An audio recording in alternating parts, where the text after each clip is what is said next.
India का startup ecosystem बड़े interesting time से गुजर रहा है। आपने कुछ एक टर्म्स पिछले कुछ एक सालों में बहुत बार सुनी होगी, लाइक यूनिकॉर्न, ऐसी कंपनीज जिनमें पोटेंशियल है यूनिकॉर्न बनने का। Now what is unicorn? Unicorn ऐसी कंपनीज जो वैल्यूएशन अचीव कर चुकी हैं $1 बिलियन का। In Indian rupees it is 8,000 crore, मतलब वो 8,000 करोड़ से ज्यादा वैल्यू की कंपनी बन चुकी है।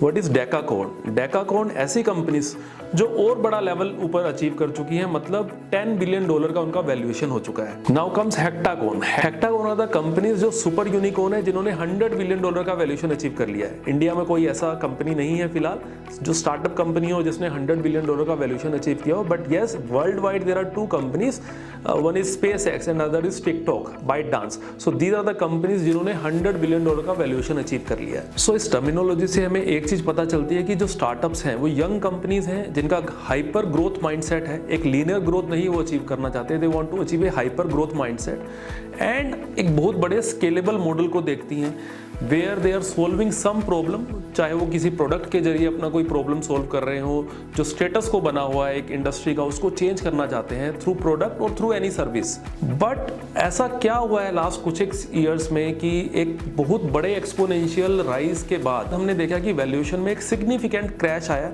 या फिर हम ये भी कह सकते हैं कि आफ्टर ए बिग यूफोरिया एक सैनिटी आई है इन वैल्यूएशंस में। और फिर ये भी जानेंगे but is this the right time to invest into startups, और क्या मेथड हो सकते हैं स्टार्टअप में इन्वेस्ट करने के। चलिए शुरू करते हैं। तो 2013 के बाद बहुत तेजी से digitisation theme, e commerce theme was going up. All this new age companies were gaining market share, और जो ओल्ड बिजनेसेस थे, ट्रेडिशनल बिजनेस थे, वो अपने आप को मेंटेन भी नहीं कर पा रहे थे अपने पुराने ग्रोथ लेवल पे। तो इतना huge, there was a huge demand of digitisation, एक बहुत बड़ा एक्सेलरेशन मिला डिजिटाइज्ड कंपनीज को। ऐसी कंपनीज ऐसे स्टार्टअप जो उस फील्ड में काम कर रहे हैं तो उनको एक और बूस्ट मिला। एंड व्हेन दिस कंपनीज, तो उनको और ज़्यादा हायर वैल्यूएशन पे फंडिंग मिलने लग गया वेंचर कैपिटलिस्ट से, प्राइवेट एक्विटी फर्म से। सो उस पूरे ड्राइव में you must have heard post Covid, जब फर्स्ट वेव ऑफ कोविड था 2020-21 के बाद, एक ग्रेट रेजिग्नेशन का एक थीम बहुत चला वर्ल्ड वाइड, जिसमें people were living their jobs.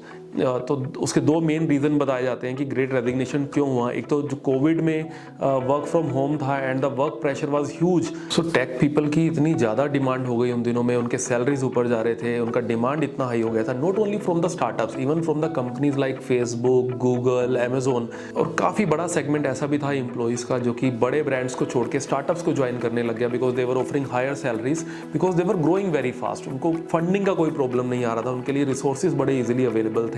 Higher valuations पे उन कंपनीज को वेंचर कैपिटलिस्ट से पैसा मिल रहा था, प्राइवेट एक्विटी फंड से पैसा मिल रहा था। तो एक बहुत बड़ा एक ड्राइव जो था उस पर एक ब्रेक लगा at one point of time, जब चीज़ें कुछ ज़्यादा ही सिर के ऊपर से निकलने लगी। इवन आपको याद होगा कि स्विगी ने अलाउ किया कि आप मून लाइटिंग कर सकते हो। आप हालांकि आप एम्प्लॉयज़ हो स्विगी के, अगर आप बिजनेस को अफेक्ट नहीं करते हो, you can manage a different project also and you can earn over there. And Rishabh Prem ji ने उस चीज़ को एक्चुअली कंडेम किया और बोला कि it is like a cheating when if you are a, even sometimes you are working for a competitor. तो विप्रो ने 300 employees को भी फायर किया ऑन दैट अकाउंट ऑल्सो।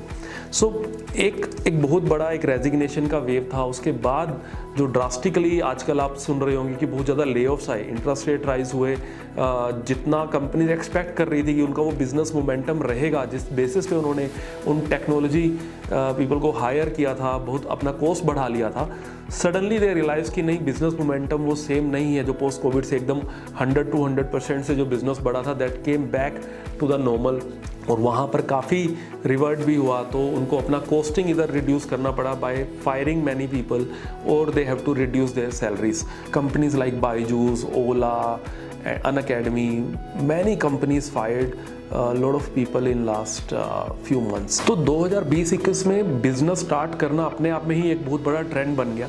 तो हर ट्रेंड का एक टाइम होता है, तो that time finished in last 6-7 months when people realized कि बिजनेस रन करना इतना आसान नहीं है। प्रॉफिटेबिलिटी पे जहाँ पर पूरा का पूरा फोकस हट चुका था बिजनेस ओनर्स का, बिजनेस फाउंडर्स का, बिकॉज उनको बड़ा इजीली फंडिंग आ रहा था। The only matrix they use to show that revenue is growing up, चाहे उनका कॉस्ट कितना ही ऊपर जा रहा था, but on basis of revenue and basis of click through rate और बेसिस ऑफ कितने लोग विजिट कर रहे हैं आपकी वेबसाइट पे और या क्यूरीज कर रहे हैं, उस बेसिस पे जो वैल्यूशन मिल रहा था, that valuation went away. Even Warren Buffett, Rakesh Jhunjhunwala, everybody has highlighted about this कि प्रॉफिट कमाना is all together a different matrix. तो वहाँ पर आज की डेट में जितने भी वेंचर कैपिटलिस्ट फर्म है उन्होंने भी अपना फोकस चेंज किया है. They also want their startup जिनको उन्होंने फंड किया हुआ है कि वो दोबारा प्रॉफिटेबिलिटी पे ध्यान करें. So that is the reason most of the startups, चाहे वो पैसा रेज कर सकते हैं या नहीं कर सकते हैं, everybody has prepone their plan to become profitable. जो लिस्टेड कंपनीज भी हैं इंडियन मार्केट में, you have seen Zomato, Policybazaar, all this companies जहाँ पर पहले हमेशा कमेंट्री रहती थी बिजनेस ग्रोथ के ऊपर, वहाँ पे अब कमेंट्री प्रॉफिटेबिलिटी अचीवमेंट के लिए भी आने लग गई है. So that's a positive step when companies have realize कि that is a very important thing, otherwise investors are not going to believe them. And in most of the companies have delayed their IPO plans because they have realize कि उनको इस valuations पे या उसके higher valuation पे जो उन्होंने fund raise किया है उसके ऊपर रिस्पॉन्स आना is very very difficult thing. तो इन्वेस्टिंग वर्ल्ड में एक बहुत इंपॉर्टेंट एक कोट है वॉरेन बफेट का कि when there is a fear in the market then you should go and buy stocks.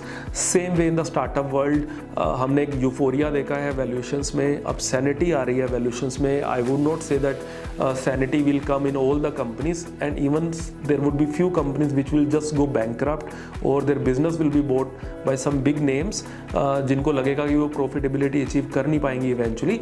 So but now it is very interesting to see those funds, चाहे वो private deals हो चाहे वो funds के through हो. आपका जो होराइजन है काफ़ी लंबा होना चाहिए to hold these stocks. If somebody is offering you startup companies by saying कि आप आराम से 6 महीने 1 साल बाद निकल सकते हो, तो ऐसा बिल्कुल नहीं है. You should avoid that mindset.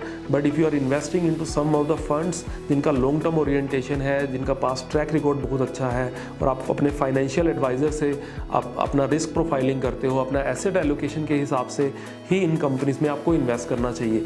But yes, obviously the overall valuation in US we have seen that these startup companies have corrected by more than 60-70%. In India it is almost down by 50% in valuation. Even in this crash where investors have realized, where venture capitalists and the founders have realized कि profits achieve करना एक primary task होता है हर business में, तो वहाँ पर हमें मिल सकता है कि हमें बहुत अच्छे now it is a interesting time and हमें थोड़े इंटरेस्टिंग वैल्यूएशंस पे एंट्री मिल सकती है. So now investor should look forward जिनका रिस्क प्रोफाइल अलाउ करता है to go for such companies. So investing into bad times, चाहे वो एक्विटी मार्केट है, चाहे रियल एस्टेट मार्केट है, चाहे वो स्टार्टअप वर्ल्ड का एक्विटी मार्केट है, so obviously there are opportunities to invest, but you have to cognizant of the fact कि startup investment is a risky investment जहाँ पर वॉलेटिलिटी बहुत हाई रहती है. अर्ली स्टेज स्टार्टअप्स जो कि अभी कॉन्सेप्चुलाइज जिन्होंने अपना आइडिया किया है, the companies which are going for big change and they want to go for hyper growth metrics, वहाँ पर potential of return is also high but risk is also high. same way जो late stage funding के लिए companies जा चुकी हैं, जो एक significant market share already gain कर चुकी हैं, उन कंपनीज में इन्वेस्ट करना, आपका probability of making money is high but उतना बड़ा पोटेंशियल नहीं रहता जो कि एक अर्ली स्टेज कंपनीज में रहता है. But still this as compare to the listed market, the companies which are established, which are looking for linear growth, उसके कंपैरिजन में एक स्टार्टअप जो इन्वेस्टमेंट है, it is considered as a risky investment. Thank you for watching. We just want your feedback on such videos so that we can keep on coming with more interesting stuff. Have a nice day.